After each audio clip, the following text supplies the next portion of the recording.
नमस्कार दोस्तों, स्वागत है आपका मेरे चैनल पे।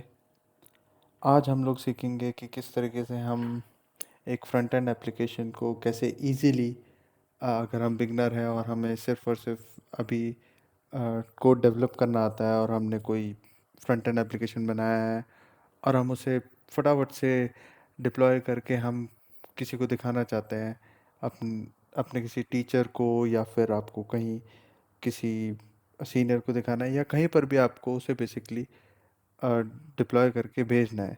अभी वो प्रोजेक्ट आपके लोकल में है। तो किस तरीके से अमेज़न वेब सर्विस हमें उस चीज़ में हेल्प करता है, तो उसके थ्रू आज हम देखेंगे कि हम फटाफट से कैसे एक फ्रंट एंड एप्लीकेशन को 5 मिनट के अंदर ईजीली बिना ज़्यादा मेहनत करे हम डिप्लॉय कर सकते हैं और प्रोडक्शन रेडी भी बना सकते हैं। तो टाइम वेस्ट करे बिना फटाफट से हम अपने कंसोल पे चलते हैं। तो यहाँ पर मैंने आप लोगों के लिए पहले से एक डमी रिएक्ट प्रोजेक्ट बना रखा है जिसके अंदर कुछ भी नहीं है। जो डिफ़ॉल्ट रिएक्ट ऐप बनता है वही है ये, और कुछ भी नहीं। मैं फटाफट से आपको कोड दिखा देता हूँ। तो हम फटाफट से चलेंगे इसके app.js के अंदर और यहाँ पर वही डिफ़ॉल्ट कोड है। तो इसको मैंने लोकल में भी क्लोन कर रखा है। मैं इसे रन करके भी दिखा देता हूँ आपको। ये मैंने करा है npm स्टार्ट। तो ये डिफ़ॉल्ट रिएक्ट एप्लीकेशन है, इसको हम डिप्लॉय करने की कोशिश करेंगे। होपफुली कोई इशू ना है। तो फटाफट से चलते हैं हमारे अमेज़ॉन होम पेज पे वेब सर्विसेज के। तो यहाँ पर अमेज़ॉन हमें एक कमाल की सर्विस देता है जिसका नाम है AWS एम्पलीफाई। तो एक फ्रंट एंड एप्लीकेशन को क्लाउड पे डिप्लॉय करने के बहुत सारे तरीके हो सकते हैं। मैं आपको एक सबसे सिंपल तरीका बता रहा हूँ जो अमेज़ॉन देता है। वरना आप चाहें तो अगर आपको चीज़ें आती हैं तो आप अपना खुद का एक EC2 स्पिन अप करके वहाँ पर भी खुद से सर्वर कॉन्फ़िगर करके आप वहाँ फ्रंट एंड एप्लीकेशन भी डिप्लॉय कर सकते हैं। और भी तरीके हैं। AWS की बीनस्टॉक एक सर्विस होती है, उसके थ्रू कर सकते हैं। आप कंटेनराइज करके ECS सर्विस यूज़ करके कर सकते हैं। तो बहुत से तरीके हैं, बट मैं यहाँ पर सबसे ईजीएस्ट तरीका बता रहा हूँ जहाँ पर आपको बिल्कुल भी बेसिकली आपके पास टाइम नहीं है कि आप बैठकर लर्न करें डिफरेंट तरीके डिप्लॉयमेंट के और फिर इम्प्लीमेंट करें। आप चाहते हैं मेरे पास एप्लीकेशन हो, मैं फटाफट से उसको डिप्लॉय कर दूं बिना किसी प्रॉब्लम के। तो उसके लिए अमेज़ॉन का एक कमाल का सर्विस है which is called AWS amplify. तो फटाफट से हम चलते हैं AWS एम्पलीफाई पर। देखिए यहाँ पर जब आप आएंगे आप इसका थोड़ा रीड भी कर सकते हैं कि ये सर्विसेज में वो क्या क्या फीचर्स प्रोवाइड करता है। तो एक ओवरव्यू मैं दे देता हूँ अभी के लिए। तो AWS Amplify basically AWS manage service है to develop and to deploy and to do like everything regarding mobile and web apps, जैसा आप देख सकते हैं। तो आप यहाँ पर अपना एप्लीकेशन डेवलप भी कर सकते हैं और आपका बना बनाया एप्लीकेशन आप इजीली डिप्लॉय भी कर सकते हैं। तो अभी के लिए हम चलते हैं ये एम्पलीफाई होस्टिंग पे, होस्ट और वेब ऐप। अगर आपको डेवलप करना है तो आप इनका एम्पलीफाई स्टूडियो सर्विस भी चेकआउट कर सकते हैं जिसमें काफ़ी कूल फीचर्स हैं। तो अगर आप बिल्कुल भी कोडिंग बैकग्राउंड से नहीं आते हैं और आपको कुछ template based no code type अगर कुछ एप्लीकेशन बनाना है तो आप definitely Amplify studio service checkout कर सकते हैं। खैर, वापस आते हैं। तो एम्पलीफाई होस्टिंग में हम चलेंगे। तो यहाँ पर हमें अलग अलग रिपोजिटरी के थ्रू हम अपना कोड डिप्लॉय कर सकते हैं। तो अगर आपका कोड बिटबकेट पे है, गिटलैब पे, मेजरली तीन गिट रिपोजिटरीज ही हैं, गिटहब, बिटबकेट, गिटलैब, जो मैक्सिमम लोग यूज़ करते हैं। तो उसके लिए उसके अलावा AWS की खुद की भी अपनी एक रिपोजिटरी होती है विच इज़ कोड कमिट। तो अगर आप वो सर्विस यूज़ कर रहे हैं और आप अपना कोड वहाँ स्टोर कर रहे हो तो आप वहाँ से भी डिप्लॉय कर सकते हैं। तो अभी के लिए हमारा कोड गिटहब में है तो मैं गिटहब सेलेक्ट कर लेता हूँ, कंटिन्यू पे क्लिक करेंगे। अच्छा, आगे बढ़ने से पहले यहाँ पर एक चीज़, यहाँ पर मेरे लिए ये पहले से दिखा रहा है कि GitHub authorization was successful, but जब आप फर्स्ट टाइम इस पेज पे लैंड अप करेंगे और आप इस पर क्लिक करेंगे तो वहाँ पर आपको बेसिकली अपने गिटहब अकाउंट में जाकर परमिशन देनी पड़ेगी, जो कि यहीं से आपको रिडायरेक्ट कर देगा। वो उसमें कुछ एक्स्ट्रा स्टेप्स नहीं है, तो मैंने वो ऐड नहीं करा है। अगर आपको वो भी चाहिए तो आप कमेंट सेक्शन में डाल सकते हैं, मैं उसके लिए भी छोटी सी एक वीडियो बना दूंगा। बट डायरेक्टली जब आप क्लिक करोगे वो आपको रिडायरेक्ट करेगा आपके गिटहब अकाउंट पे, और वहाँ पे बस आपको उसका ऑथराइजेशन देना पड़ेगा। और उसका मेन पर्पस ये है कि आप ऑथराइज कर रहे हैं अपने AWS अकाउंट को आपकी वो रिपोजिटरी एक्सेस करने के लिए। रिपोजिटरी एक्सेस कर पाएगा तभी वहाँ से कोड रीड कर पाएगा वो, इसलिए। तो यहाँ पर मैंने मेरी जो रिएक्ट डमी रिपोजिटरी है, जहाँ पर ये डमी कोड है, जहाँ पर ये सैम्पल रिएक्ट कोड का सोर्स कोड है, तो मैंने उसे ऑलरेडी ऑथराइजेशन दे रखा है, इसलिए यहाँ पर सिर्फ वो रिपोजिटरी दिखा रहा है और कोई रिपोजिटरी नहीं दिखा रहा है मेरे गिटहब अकाउंट में से। तो मैं इसे सिलेक्ट कर लेता हूँ, जहाँ पे आपको रिपोजिटरी सिलेक्ट करनी है, जिस भी ब्रांच से आपको डिप्लॉय करना है। मान लीजिए आपका कोड किसी और ब्रांच में है, तो आप यहाँ से ब्रांच सेलेक्ट कर सकते हैं। हमारा कोड सिर्फ मेन पर है, तो हम उसे ऐसे रहने देंगे। अच्छा, यहाँ से एक इम्पॉर्टेंट पॉइंट है। अब आपका कोड, हो सकता है आपका फोल्डर स्ट्रक्चर इस तरीके का है कि आपके कोड के अंदर आपने 2-3 फोल्डर बना रखे हैं, फिर उसके अंदर सोर्स कोड है। बट AWS एम्पलीफाई को आपको बताना पड़ेगा कि एग्जैक्टली कहाँ से आपको रिएक्ट एप्लीकेशन रन करना है। फॉर एग्जांपल हम लोकल में जब रन करते हैं, तो जिस फोल्डर में हमारा पैकेज डॉट जेसन फाइल होती है, वहाँ जाकर हम npm start कमांड रन करते हैं। उसी तरीके से AWS एम्पलीफाई को भी आपको बताना पड़ेगा कि आपकी पैकेज डॉट जेसन फाइल कहाँ है। तो जिस भी फोल्डर में आपकी पैकेज डॉट जेसन फाइल है, या फिर ऐसा कह लिए जो भी आपका रिएक्ट एप्लीकेशन का रूट फोल्डर है, वो फोल्डर आपको यहाँ पर स्पेसिफाई करना है। कनेक्टिंग मोनोरेपो जहाँ लिखा है, यहाँ पर आपको उस फोल्डर का नाम स्पेसिफाई करना है। अगर इसी डायरेक्टरी के अंदर है तो आप यहाँ पर कुछ स्पेसिफाई करने की ज़रूरत नहीं है, तो वो आपके प्रोजेक्ट पे डिपेंड करेगा। तो मेरे प्रोजेक्ट स्ट्रक्चर के हिसाब से डमी अंडरस्कोर ऐप के अंदर है। देखिए मैं एक बार दिखा देता हूँ, यहाँ पर है मेरा। तो dummy underscore app is my root folder. यहाँ पे मेरा पैकेज डॉट जेसन है, यहाँ पे मेरा सोर्स फोल्डर है। तो प्रोजेक्ट स्ट्रक्चर आप स्टैंडर्ड अगर फॉलो कर रहे हैं तो आपको कोई इशू नहीं होगा, ठीक है। बट मेक श्योर कि आप ये प्रोजेक्ट फोल्डर यहाँ पर ज़रूर दें। यहाँ पे लिखा भी है, देख सकते हैं आप, enter the root directory of your app. तो सॉरी, ये पैकेज डॉट जेसन कॉपी हो गया, मुझे रूट फोल्डर कॉपी करना था। तो मैं यहाँ पर अपना रूट फोल्डर दे देता हूँ।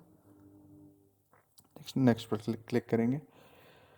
यहाँ पर आप अपने एप्लीकेशन का नाम दे सकते हैं, तो मैं इसे रिएक्ट डमी दे देता हूँ नाम। और यहाँ पर सेटिंग्स को हम डिफ़ॉल्ट ही रखेंगे और नेक्स्ट पर क्लिक करेंगे। यहाँ पर भी सेव एंड डिप्लॉय का ऑप्शन आ रहा है, इस पर क्लिक करेंगे सब कुछ डिफ़ॉल्ट रखते हुए। यहाँ पर देखिए आपका AWS एम्पलीफाई के अंदर आपका एप्लीकेशन क्रिएट हो रहा है और वो डिप्लॉय होगा। तो यहाँ पर 3 स्टेजेस हैं, पहले प्रोविजन, फिर बिल्ड करेगा वो आपका code, and then it will deploy. अब मीनवाइल जब तक ये कर रहा है, ये थोड़ा टाइम लेता है। तो जब जब भी आप AWS एम्पलीफाई पे अपना एप्लीकेशन डिप्लॉय करते हैं, तो वो आपको डिफ़ॉल्ट URL बना के दे देता है, जो कि ये रहा। मैं इसको एक बार साइड में खोल लेता हूँ, अभी ये कुछ नहीं आ रहा है।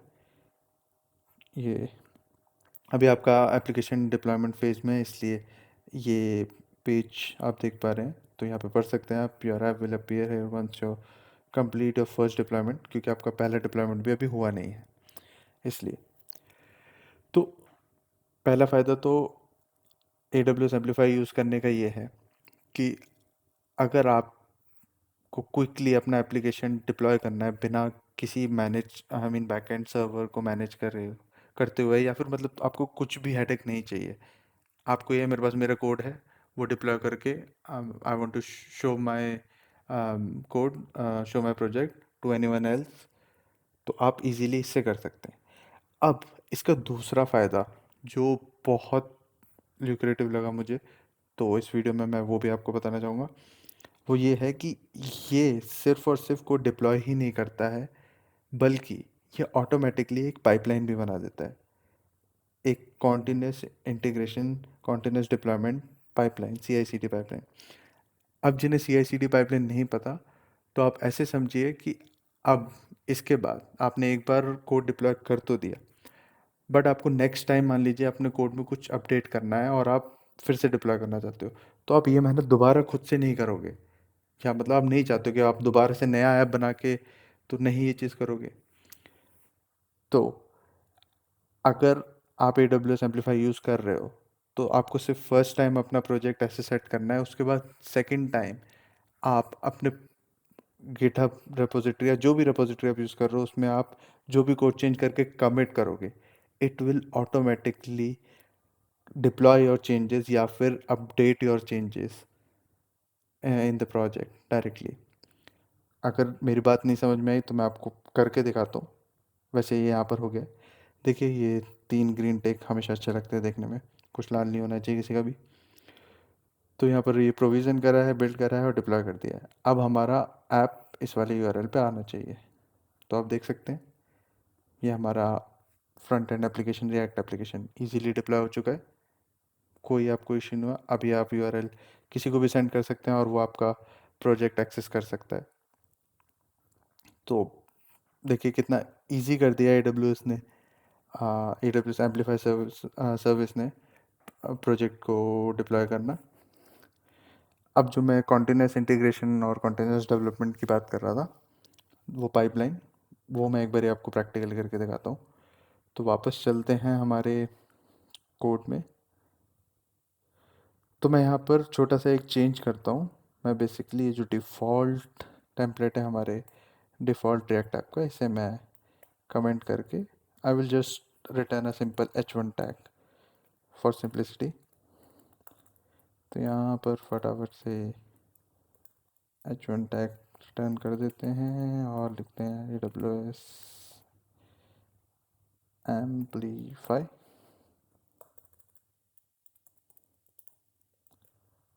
ये मैं सेव कर देता हूँ।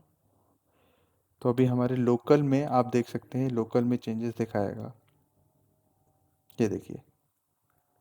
तो मैंने लोकल में चेंज कर दिया है, बट आप देख सकते हैं सर्वर पे क्योंकि कुछ भी डिप्लॉय नहीं हुआ, यहाँ पर वो पुराने चेंजेस दिखा रहा है।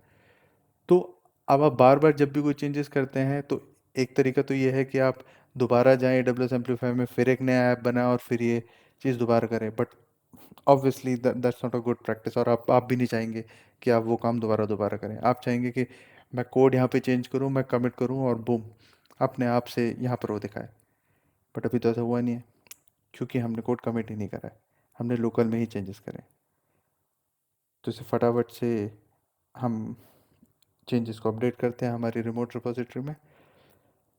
तो हम चलते हैं गेट ऐड, ऐड करेंगे सारी चेंजेस को, then we will commit the message test commit. आप कुछ भी मैसेज दे सकते हैं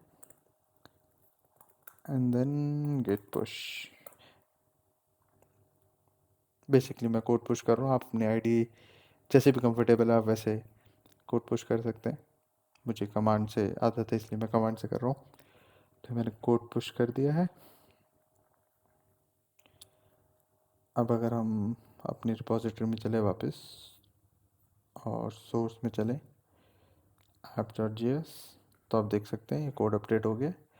अब you can see kind of magic. अब अगर आप अपने AWS एम्पलीफाई में वापस आएंगे तो देखिए यहाँ पर ये ग्रीन 3 ग्रीन टिक से इसका स्टेटस चेंज हो चुका है और ये ऑटोमेटिकली वापस से प्रोविज़न पे आ गया है। That means it is again deploying your project. और ये क्यों डिप्लॉय कर रहा है, क्योंकि आपने चेंजेस करे हैं, वो चेंजेस अपडेट हुए हैं, तो ऑटोमेटिकली उसने वो चेंजेस को डिटेक्ट करा है और उन्हें अपडेट करेगा। अब देखिए अब ये बिल्ड कर रहा है। आपको अगर देखना है कि बिल्ड के अंदर क्या क्या कमांड चलती है इंटरनली, तो वो भी यहाँ पर लॉग्स प्रिंट होते हैं। If you are more curious तो आप यहाँ पे प्रोविज़न में जाके देख सकते हैं कि इंटरनली क्या क्या करता है वो। तो अगर मैं ऊपर ऊपर से एक ओवरव्यू दूँ तो AWS Amplify behind the scenes Docker ही यूज़ करता है। तो आप पढ़ भी सकते हैं, we are provisioning your build environment with a Docker image. तो वो आपके एप्लीकेशन की डॉकर इमेज बनाकर ही उसे डिप्लॉय करता है। खैर, डॉकर किसी और वीडियो में हम डिस्कस करेंगे। तो इस तरीके से आप देख सकते हैं, फटाफट से वेट कर लेते हैं, ये डिप्लॉय हो जाएगा।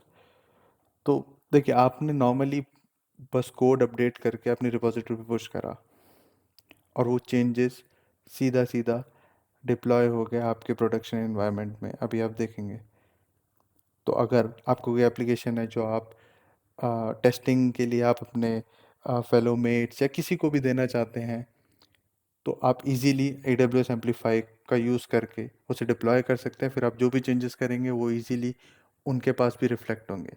तो ये बहुत ही काम की सर्विस है अगर आप अभी ये बिगनर डेवलपर हैं, तो ख़ास तौर पे उन लोगों के लिए। ये देखिए, मैं रिफ़्रेश करूँगा, देखिए ये अपडेट हो गया है। ये लोकल नहीं है, ये URL है वही जो AWS एम्पलीफाई ने हमें दिया है। सी,